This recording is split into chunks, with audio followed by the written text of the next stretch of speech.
Have you ever wondered what it would feel like to be truly seen again, after so many years of feeling invisible? To experience the unexpected, the raw vulnerability of a moment when your heart beats faster than it has in years, even when you think you've long forgotten how to feel alive. In this video, I'll share the touching story of Miss Helen, a woman who, after years of loneliness, takes a chance on a moment of connection with someone she never expected. Her gardener, Sam. What starts as a simple dance in the garden soon leads to an emotional revelation that neither of them could have anticipated. This is not just a story about love or loss, but about the courage it takes to embrace life's unexpected turns, even when they challenge your every belief. Stay with me until the end, as we explore the deeper emotional journey behind this unexpected connection, the fears and hopes that come with opening your heart again, and the truth about the powerful moments of vulnerability that can change everything. This video is not just about a kiss or a dance. It's about what happens when we dare to let ourselves be seen, even when we think it's too late. Trust me, you won't want to miss the powerful lesson that lies at the heart of this story. If you are not subscribed, I recommend subscribing and activating the notification bell so you don't miss any videos. Your support means a lot to me, and if you enjoyed this video, you can help me continue spreading the valuable lessons by liking and sharing it. If you like the topic of this video, please comment 1. If you don't, please comment 0 to let me know how I can improve and make better videos for you. Now, let's begin. There was a moment, a singular Thursday that, when I look back, marks the exact moment my life shifted. It wasn't anything monumental, nothing that would be remembered by anyone else. But to me, it was like a veil had been lifted, a cloud broken. I was in the garden, watching Sam, as he trimmed the roses with such delicate care. The garden had always been his domain, his space where he found peace, where he could let his thoughts wander freely as his hands worked. But on this particular day, it felt like the sun itself had chosen to spotlight him.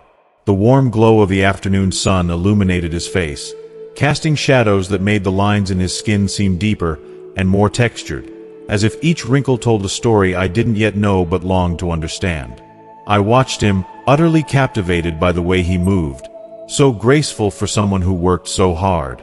There was something deeply comforting in the rhythm of his movements, the way he paused every so often to wipe the sweat from his brow, and the casual flick of his wrist as he clipped away at the roses. I noticed the strength in his hands, the quiet care in his eyes as he worked, and for a brief moment, I found myself wondering, what would it be like to dance with him? It was a strange thought, one I hadn't entertained in so many years. My mind rushed with a flurry of emotions that I hadn't felt in what seemed like an eternity. What would it feel like to have his arms around me, to sway gently together in some quiet, intimate moment? It seemed absurd, almost laughable, especially considering that the only man who had ever held me like that was Harold, and he had been gone for so long now. But somehow, in the simplicity of that thought, the idea refused to leave my mind. It lingered like a whisper, echoing inside my chest, tugging at me. The more I thought about it, the more it seemed like a life I could almost taste, a life I didn't realize I still longed for. It was so ridiculous, so out of place, so contrary to the life I had built for myself in the years after Harold passed. I was a woman who had come to terms with loneliness, someone who had convinced herself that affection, tenderness, and love were things of the past, reserved for others, but never for me again.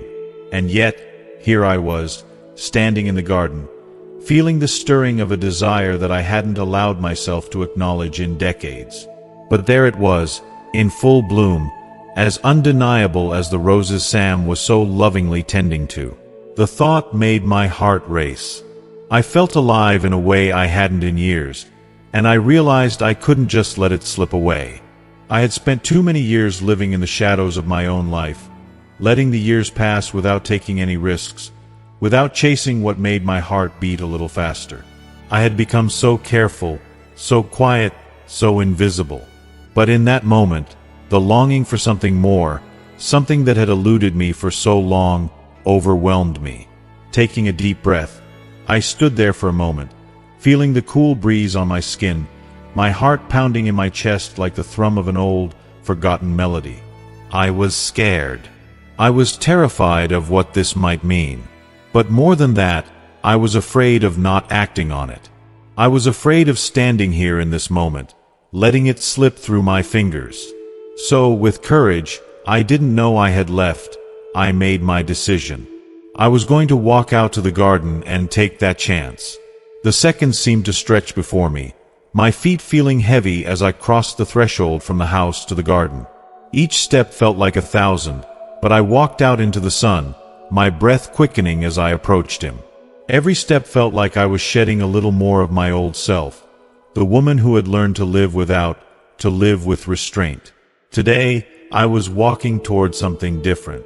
As I neared Sam, he looked up from his work, and I saw that familiar, gentle smile spread across his face as he wiped the sweat from his brow.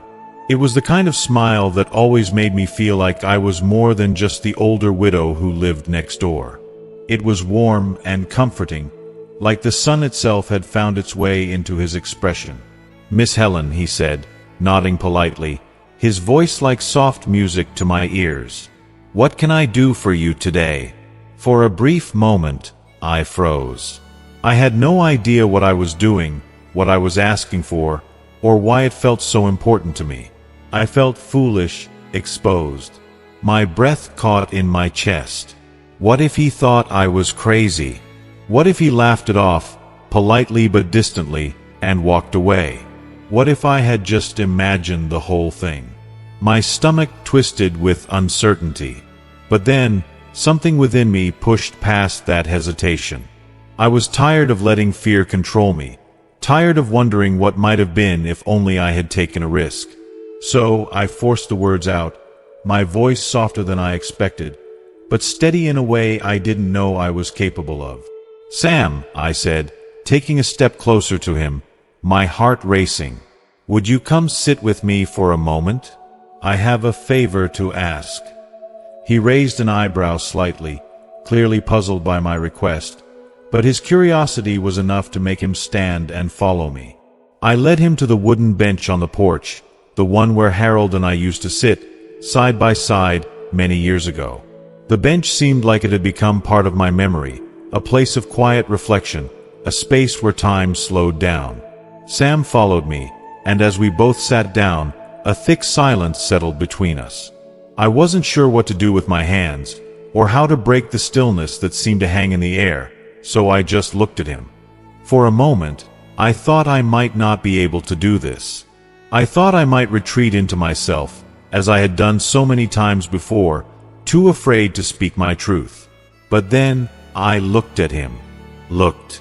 His eyes were kind, his features weathered with age but still strong, still full of life. I saw the man who had helped me when I was grieving, who had listened to my ramblings about Harold, who had offered comfort without ever asking for anything in return. I thought of the many years I had spent feeling invisible, feeling like the world had forgotten me, and my heart swelled with the bittersweetness of it all. I had spent so many years trying to be brave in the silence of my own life. But today, I decided to stop hiding. I decided to stop pretending that I didn't still have dreams, still have desires. Maybe it wasn't too late for me. Maybe I could still feel something more than the emptiness that had come with time. So, I looked at Sam again, really looked at him, and the words finally came. I didn't know what he would say, or if he would even understand, but at that moment, I realized that I had to ask. I had to take this chance, even if it scared me. I swallowed, my voice barely above a whisper. "Sam," I began, my heart in my throat. "Would you dance with me?" "Sam," I whispered, my voice barely a breath against the stillness of the garden, the words coming from somewhere deep inside me. "I know this might sound strange, but would you dance with me? Just for a moment. Right here under the open sky, amidst the roses and daisies." The request tumbled from my lips with a vulnerability that caught me off guard. I hadn't asked for anything so simple, so intimate, in years. My heart thudded in my chest, and I felt an unfamiliar tightness in my throat, as though my emotions had suddenly gotten the better of me. Sam froze in his tracks, his body rigid with surprise, his eyes wide, as if I had just spoken in a foreign language. "Dance with you," he repeated slowly, his voice soft, filled with disbelief as if the very idea was foreign to him. I could see the confusion flicker across his face, his mind trying to process my request. His hands, which had always been so steady, now seemed to hover awkwardly by his sides as he stood still, uncertain. I felt the heat of a blush creeping up my neck, spreading across my cheeks, a rush of embarrassment mixing with the raw emotion that welled up inside me. I hadn't felt this exposed in a long time, yet there was something comforting about it too, like I was finally allowing myself to feel again.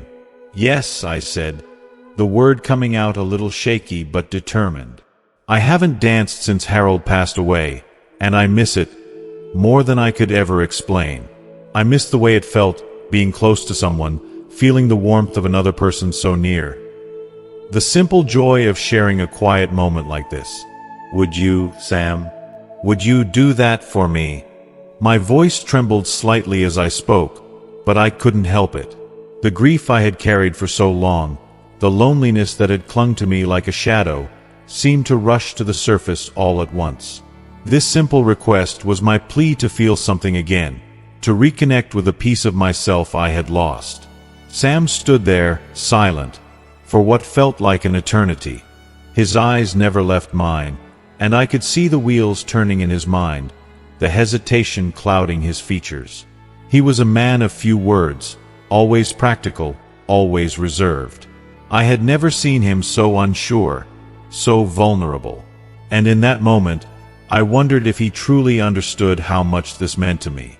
My heart skipped a beat, my palms suddenly clammy as I waited for him to respond. But then, as if a quiet understanding passed between us, something changed in his expression. His shoulders relaxed, the lines of tension in his face softened, and without another word, he stood up, his movements slow but purposeful. He extended his hand to me, his palm open and inviting, his fingers slightly curled in a gesture so gentle it made my breath catch.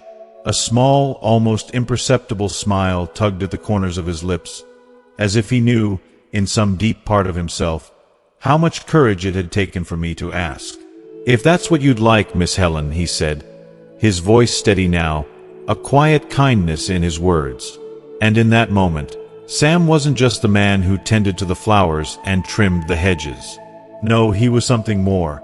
Someone who had, in his quiet way, understood what I needed, even before I fully understood it myself. He wasn't just helping me with a chore. He was offering me something I had lost, something I didn't know I had been yearning for. I took his hand, my fingers trembling slightly as they closed around his. His grip was strong and firm, but there was a tenderness to it that made my heart flutter. As he pulled me closer, my breath hitched in my throat, and for a moment, I wondered if I was dreaming. The world seemed to slow around us. The wind whispered through the leaves, and the soft rustle of petals in the garden seemed to echo in the background. It was as if the entire world had paused, holding its breath along with me. We moved together, slowly, almost imperceptibly at first, as if testing the waters of this delicate connection. The rhythm we followed wasn't dictated by any music. It was an unspoken harmony, a dance that existed solely in the space between us. It was the kind of dance where every step felt like a memory, a shared experience, a yearning brought to life. The roses and daisies, once vibrant in their bloom, now surrounded us like silent witnesses to this small, intimate moment. Their petals, soft and delicate, seemed to shimmer in the light, as if the garden itself was offering its approval, basking in the warmth of the moment we had created. I closed my eyes, letting the world fade into the background, letting Sam's presence be the only thing that mattered. His touch was so gentle yet secure, as though he was holding me not just in his arms, but in his understanding. It had been so long since I had felt the comfort of being held. Since Harold passed, I had built walls around my heart, unwilling to allow myself to truly feel the vulnerability of connection again. But now, in this quiet garden, I was reminded of what it felt like to belong to another person, even if only for a brief moment. His hand rested lightly on the small of my back, guiding me as we moved in rhythm with each other, the world outside fading into insignificance. I could hear the soft rustling of leaves in the wind, the distant chirp of a bird, and my heartbeat, steady and strong. It was almost as if the universe had conspired to make this moment last forever. I could smell the faint scent of the roses, earthy and sweet, mingling with the fresh scent of the grass beneath my feet. It all felt so surreal, so perfect, that I didn't want to open my eyes, afraid that if I did, the magic of it would vanish. As I rested my head on Sam's shoulder, a soft sigh escaped my lips. The feeling of being held, of being cared for, flooded me in waves, and I couldn't remember the last time I had felt this much warmth in my soul. It had been years since I had allowed myself to feel such tenderness, such closeness. Harold's absence had left a hole in me, a void that I had tried so hard to ignore, but now, in Sam's arms, I could almost feel that hole being gently mended, stitch by stitch, as if the simple act of dancing could heal the deepest of wounds. The moment seemed to stretch, to suspend in time, and for the first time in a long time, I felt truly alive. I didn't want it to end. I wanted to hold on to this feeling, to cherish it, to let it linger in my heart forever. But as all moments do, it came to an end. Sam slowly, reluctantly, stepped back, his hand lingering in mine for just a heartbeat longer. He looked down at me, his gaze soft and understanding. "Are you all right?" he asked quietly, his voice filled with a tenderness I hadn't expected. I nodded, unable to find words that could fully express the depth of what I was feeling. Instead, I simply smiled, a smile that carried more gratitude, more emotion, than I could ever say aloud. In that fleeting moment, everything had shifted. Sam had given me more than just a dance in the garden. He had given me back a piece of my soul that I had thought was lost forever. And for that, I would be eternally grateful. But then, something in the air shifted, so subtle yet so profound, that it felt as if the world itself had changed its course. I don't know if it was the way his presence seemed to fill the space around us, or if it was the warmth that radiated from his touch, but something was different. The space between us was charged as if everything had come to a standstill, and I could almost hear the heartbeat of the moment, fast and insistent. I let my hand, almost without thinking, glide slowly up to his shoulder. My fingers lingered there for a fraction longer than what felt appropriate, yet I couldn't seem to pull away, as though my touch was drawn to him by an invisible force. When I finally opened my eyes, it was as though a veil had been lifted. I looked at Sam, truly looked at him for the first time in what felt like forever, and I saw something in his eyes that left me breathless. There was a spark there, something that reached deep into my soul, and in that instant, I knew without a doubt that he felt it too. It wasn't just kindness in his eyes, nor was it the polite pity one might offer an older woman. No, this was something far deeper, something that transcended the usual pleasantries and expectations. This was real, a connection raw and unspoken that neither of us had anticipated, yet somehow we were both helpless to deny it. It was the kind of look that could make a heart race, the kind that could stop time if only for a fleeting second. His voice broke through the moment, soft and fragile, like a whisper shared between two souls who had been waiting for years to finally connect. "Miss Helen," he murmured, his words carrying a tenderness that made my heart flutter. "You're a beautiful woman, and I'm honored to dance with you, but His voice trailed off as if the weight of his feelings had suddenly overwhelmed him, leaving him searching for the right words. Before he could finish, something wild inside me stirred, a reckless, impulsive urge that I hadn't felt in years. It was like a dam that had been holding back all the emotions, all the desires I had buried so deep for so long, and in that moment, it broke. I didn't think, I didn't reason. I simply acted. I leaned in, closing the space between us with a slow, deliberate motion. The world outside disappeared, and there was only the feeling of his warmth, the intensity of the connection we shared in that instant. My lips brushed against his in a soft, tentative kiss. It wasn't rushed. It wasn't forced. It was slow, lingering, almost as if we were both savoring the moment, afraid to let go of the fragile magic we had created. That kiss, so simple yet so full of meaning, carried more than just physical desire. It spoke of loneliness, the kind that had been my constant companion since Harold had been taken from me. It spoke of yearning, of all the unspoken needs that had gathered within me over the years, hidden away for fear of rejection or scorn. And most of all, it spoke of longing, a longing to be seen, to be desired, to be loved, even for just a moment.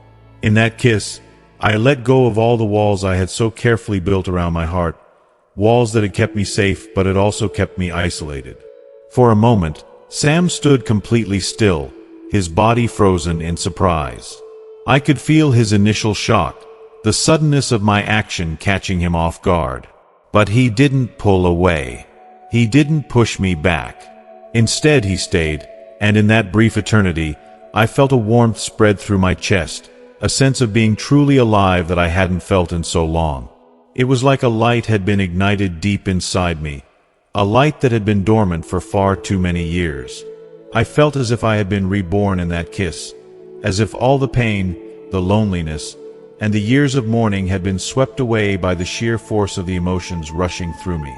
When I finally pulled back, there was a strange stillness between us. Sam's eyes were wide, his pupils dilated, and his expression, oh, how his expression was etched with so many emotions I couldn't quite decipher. There was shock, certainly, but also confusion, like he wasn't sure how to make sense of what had just happened. And yet, beneath that confusion, there was something else, something that made my heart skip a beat. Was it desire? A flicker of something unspoken, something that had been awakened in him just as it had been in me? I didn't know, but I couldn't shake the feeling that, for the briefest of moments, we were both on the same page, both yearning for something that went beyond the physical, beyond the surface.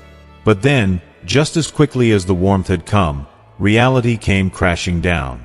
It was like a cold wave, icy and unrelenting, washing over us both, reminding us of the world we still lived in, and the rules that we still had to follow. There were consequences, unspoken but clear, and we both knew it.